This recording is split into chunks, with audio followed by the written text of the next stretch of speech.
available in relation to services in the Northeast. What is the requirement that we have about data, and what is the proportion that we have?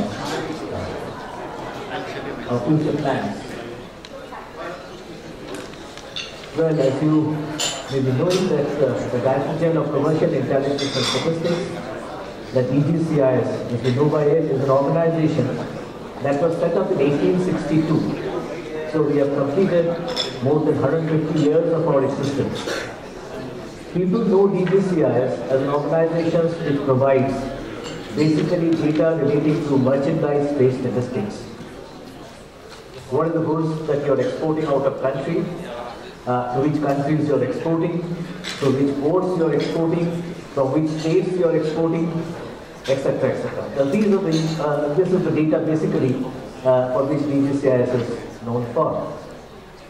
But currently what we are doing is we are trying to work out and create a database on services as well. Services, as you know, is contributing to almost 55 to 60% the total GDP. So naturally, the way the services sector is expanding, probably it's high time that we are in a position to provide data in the same way as we are providing data relating to merchandise-based statistics. Now there are two components of foreign trade. One is the merchandise trade, for which data is available. If you ask me what is the export from Northeast, what is the export from Assam, what is the payment statistics. Now this balance of payment statistics is compiled by the Reserve Bank of India under the Foreign Exchange Management Act. The data is collected in the FETR system. We call it Foreign Exchange Transactions Electronic Reporting System, for which any transactions which is taking place, the data will flow to the authorized dealers of RBI from the Reserve Bank of India, and then it gets compiled, and you will get the total export or import of services for the country as a whole. Because every transaction in which foreign exchange is involved is captured in the RBI network. That is the only source of services trade data which is currently available.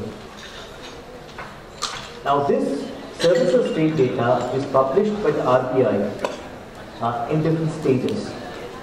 For example, the merchandise trade statistics data we published for the month of January data was published on 15th of February. The month of February data will be published on 15th of March. So we did the quick estimates. The first release of foreign trade data, monthly foreign trade data, with a gap of 15 days. Whereas for services, this is published initially with a lag of 45 days. So the December data was just released by RBI on the 15th of February. And thereafter, they will be publishing a quarterly data involving different categories. The main categories, involves categories we say, the extended balance of payments categories, so to say. I'll go to the categories later on. And in the final day, there's an annual publication of the Reserve Bank of India, which provides services categories. Around 63 different categories of services are published, and this is an annual publication of RBI. Now, this eVox classification that I just mentioned, it provides data relating to categories like travel, transport, insurance, telecom, construction, financial services, royalties, business services. But this data is not available with the breakup by partner country. Now, suppose I mentioned about what is the export of services to ASEAN. That data is not available with the RBI. It's not available in the public domain. And as you know, services get exported or imported through different modes.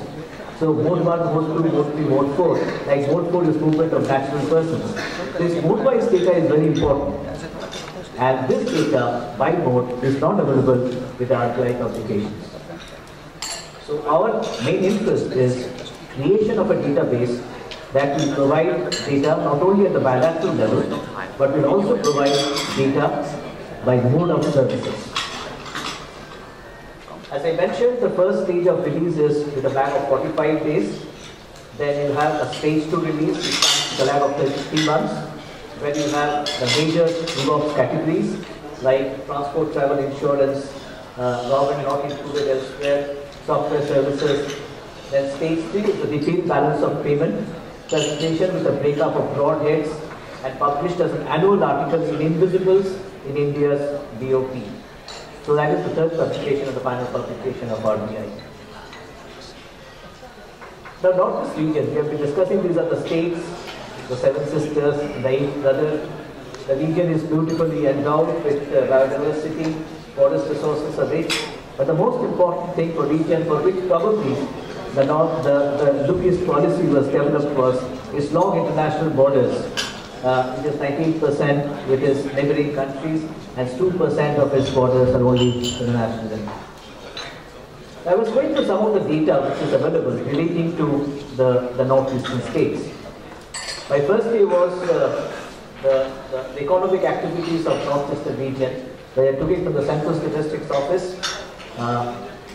Basically, if you see, services is a very important component of the northeast economy.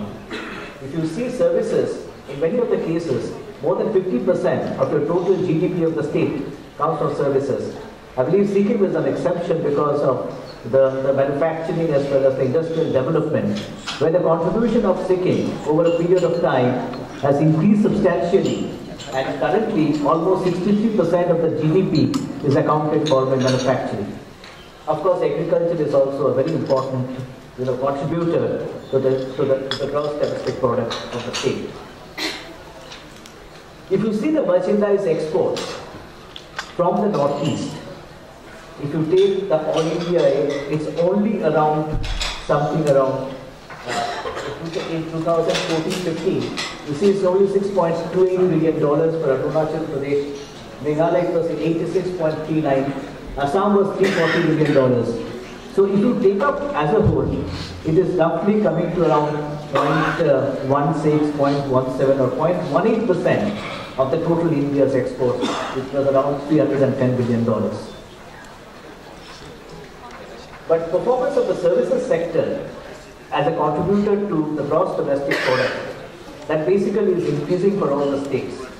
If you see, it's an increasing curve for all the states. In fact, I have shown Assam in a different slide because the total total services contribution to GDP is much higher in case of Assam as compared to and quantity-wise also is much higher in value terms. Now, contribution as a percentage of services in GSDP is shown in this graph. Basically, it's an increasing trend for all the states except for Sikkim, which has shown a downward trend where manufacturing or industry has picked up and services has come down, has compensated by that.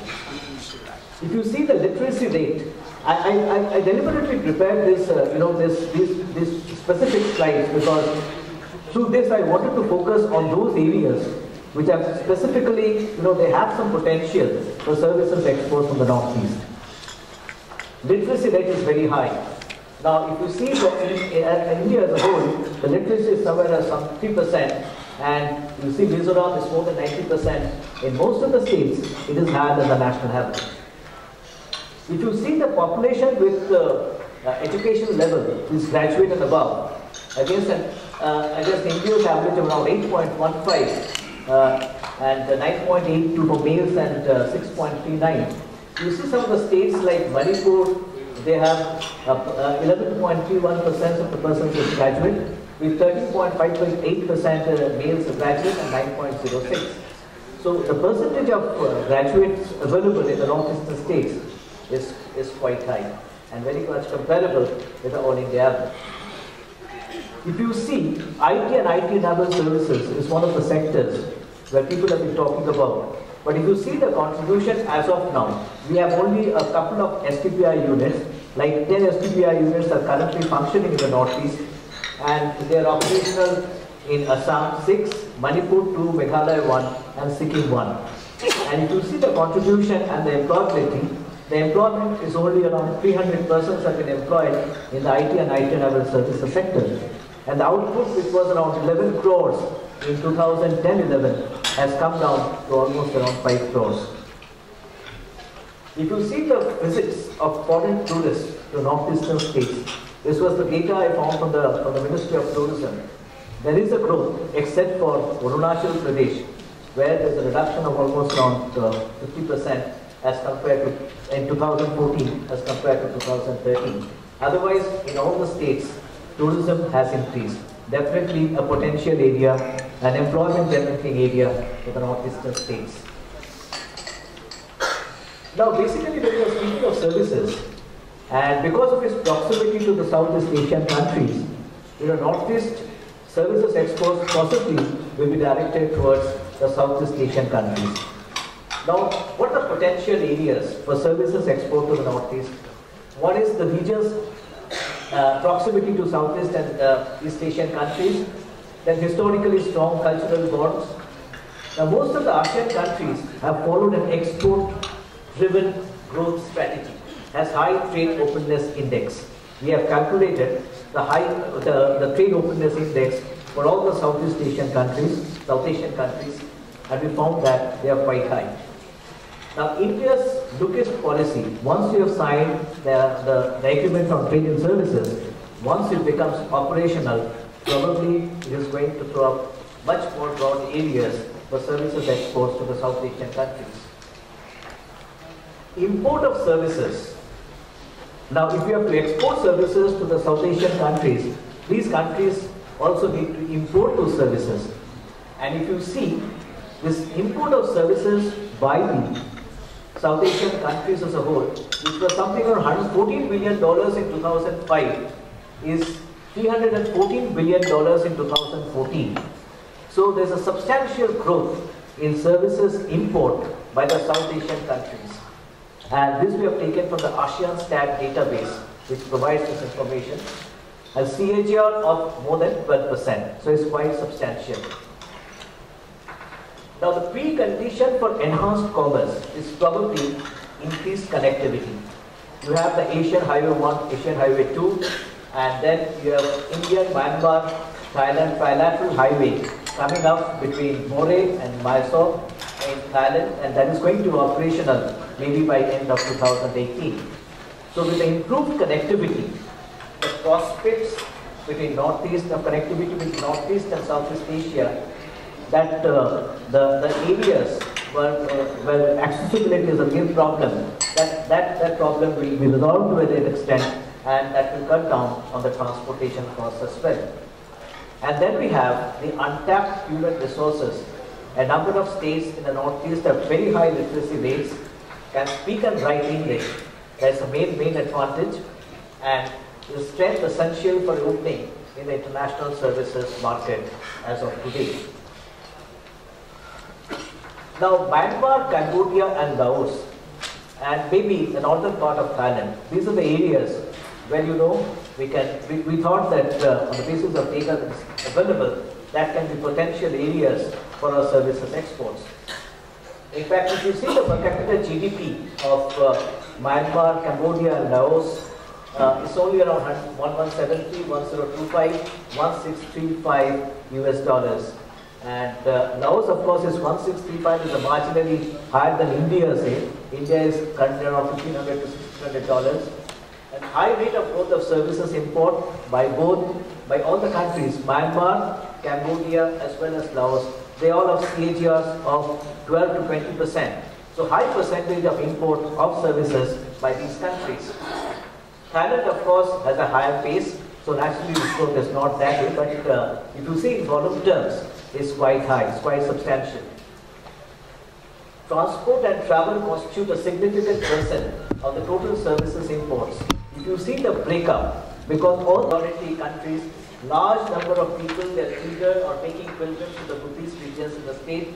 Like, for example, we were thinking, in fact, I arranged a program in Guwahati in 2011 when we discussed about the potential. The first that, of course, was relating to data issues in the Northeast. But I think Professor Lama spoke yesterday. I missed his because I couldn't make it from Calcutta.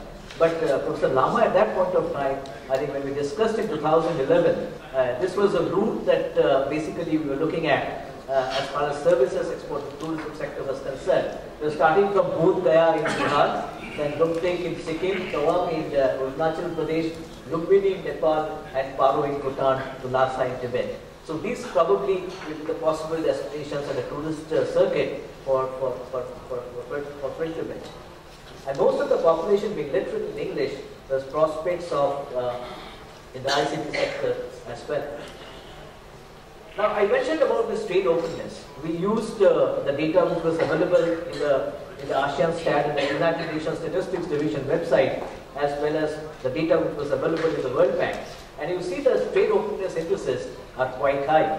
And as far as Myanmar is concerned, the target countries, if you see it was 32 in 2011, it has gone up to almost 49 in 2014. Similarly, for other countries like Cambodia, the trade openness is very high. So these countries can be your possible targets for your services exports. We have also seen the services trade as a percentage of service output in the Asian countries. And if you see that a number of countries, of course for Brunei, Darussalam data is not available for 2014, but you see the data for the other countries like Cambodia, the services as a percentage of service output is very high. It's 79, then for Singapore is 122, Thailand is 50, Vietnam is 31, now Malaysia is 52, now PDR is 26. So these all indicate that probably, these are the countries where you have potential for services export. And if you see the imports by these countries specifically like Laos, Malaysia, Myanmar, they are all growing in double digits. Like for example, for Laos it is 15.64, for Cambodia it is 12.14. If you see the CAGR, the Myanmar is 20.80, close to 21%. So naturally, if your services import by these countries are going up with a CAGR of close to 20% or 21%, so naturally you have a potential for services exports. Now there are several initiatives which the government has taken. One is, as we understand, the Northeast BPO scheme. So although we have seen that IT and IT-enabled services has not been able to provide or generate that sort of an employment, or even if you see the output of the export of services is only coming to 5 crores. But I think this sort of a scheme like Northeast BPO promotion scheme will definitely help to augment your export in the IT and IT-enabled services sector. Now what the scheme is doing, I think probably they have identified something around 5,000 seats in respect of BPO and ITS services, and if you work in 3 shifts, probably you'll be able to generate employment of around 15,000 persons. And they're having an overall ceiling of 1 lakh per seat. There's a viability gap funding basically for infrastructure development as well as setting up the facilities for training, etc. Then you've constructed a National Medical and Wellness Tourism Board has recently been constituted. And obviously medical tourism is one area. In fact, in DGCIS, what we have done is we're working with the different, we're collecting some basic information on medical tourism, on basically the number of tourist foreign persons who have come and availed of treatment in different hospitals. Now we have collected, in fact, small format. We are proposing to launch an all-India survey, and that survey will be launched somewhere in April or May. And we have got information, something around 136 hospitals have so far responded and provided us with the information. And if you see this 136 hospitals have provided treatment facilities to 1,03,485 persons. They have come and availed treatment in India. So we are targeting something around 400 hospitals. So you can imagine the number is quite substantial. And we are trying to identify from which countries these particular patients are coming. What are the facilities that they are availing, so that we can provide a picture of the bilateral, the requirement, as well as, in fact, the hospitals can set up those facilities which are higher in demand. So that is an area where we are currently working on. Then, priority to infrastructure development, as we mentioned about your connectivity issues, the road between Myanmar, Thailand, the trilateral highway, and the extension of visa facilities on arrival, and then e-migrant project. Now, e-migrant project initially is basically, once this project is extended, probably what they are thinking of, then whatever movement of persons are taking place, the entire details will be captured by the e-migrant system. So that is something that the Ministry of Overseas Indian Affairs has launched in 2015, and that can be an important source of of compiling information as far as Mood 4 is concerned. The initiatives to capture services trade data. Now this is basically what we are doing to capture services trade data. As I mentioned, the data on services is not available.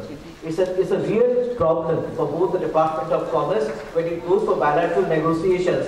If the other country tells you that I'm going to allow you this much of your personnel to come to this country and you don't have the data with you, how do you negotiate? So this is an area of real concern for the Department of Commerce as well as to researchers. Maybe those who are working on the services trade data, like Prolog is working in a lot of services. I think they are really facing the problem of the non-availability of data in services.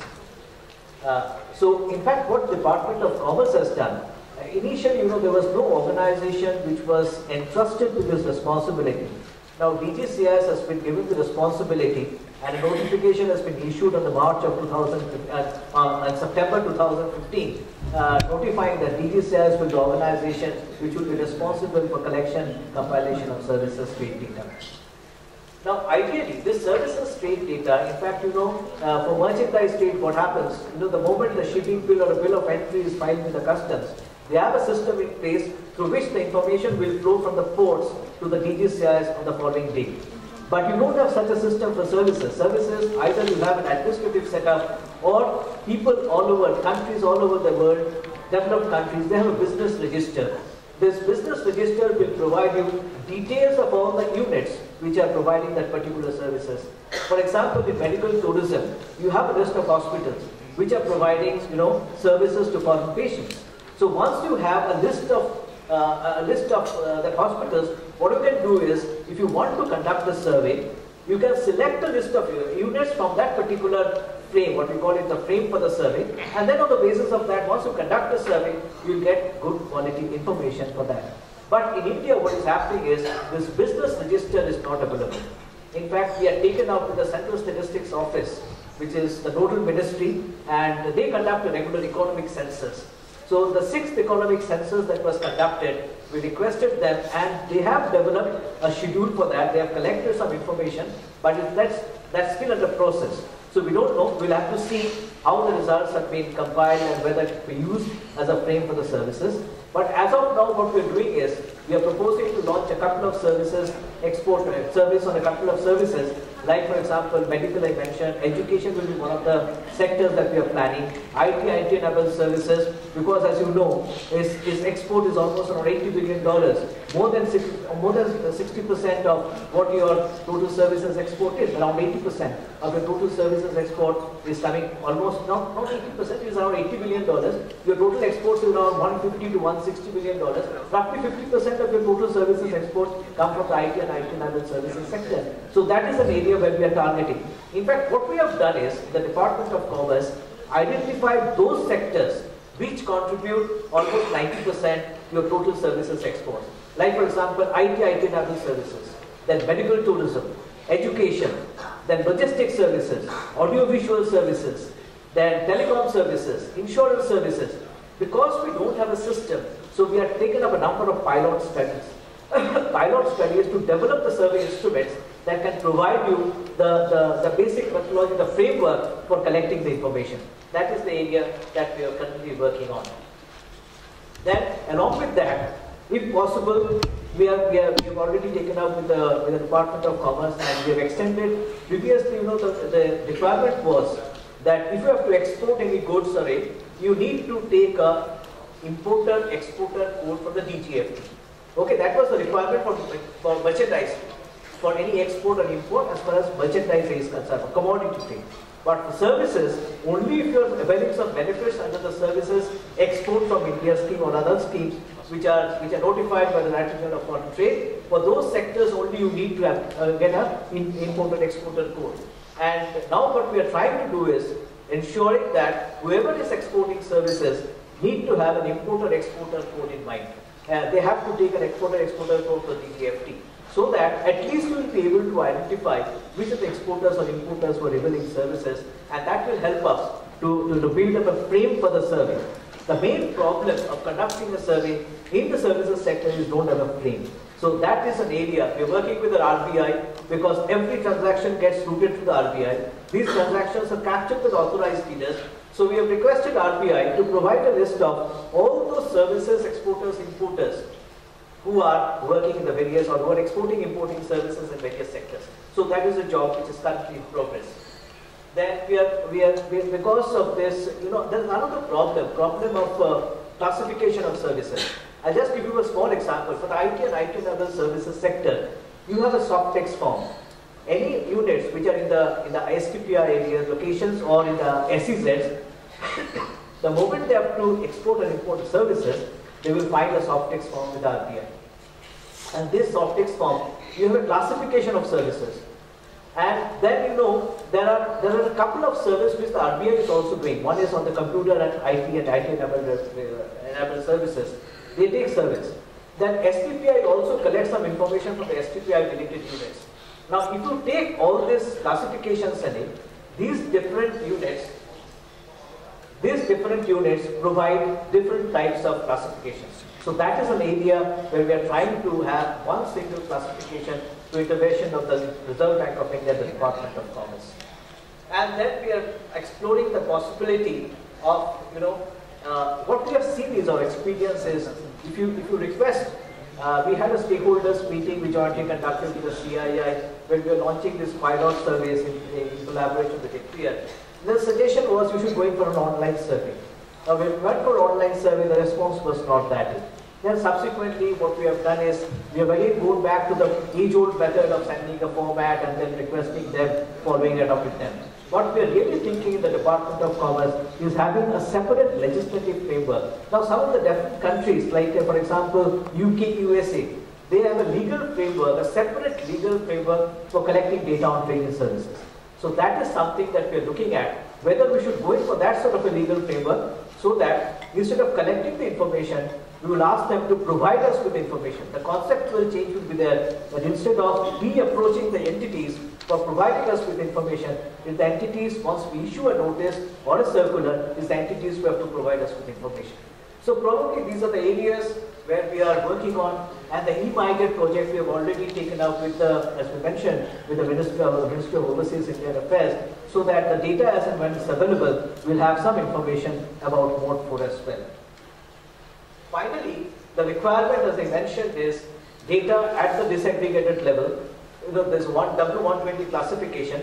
We are not going by 11 broad categories or 165 small subcategories. What we are trying to do is overall some 7-8 categories of services which are of prime importance to the country. That we are trying to work out. And the future plans is to generate services trade data by, say, trading partners, then mode of supply service category, mode of supply service category, as well as trading partners, and if possible, some sort of a region or a state-wise, you know, services exports, an estimate of region or a state-wise. So this is what we're ultimately looking at. And this is, I think, I just wanted to brief you about, I give you a small way about what we are doing in the services sector, what is currently available, and what is our requirement. Thank you for your patient hearing.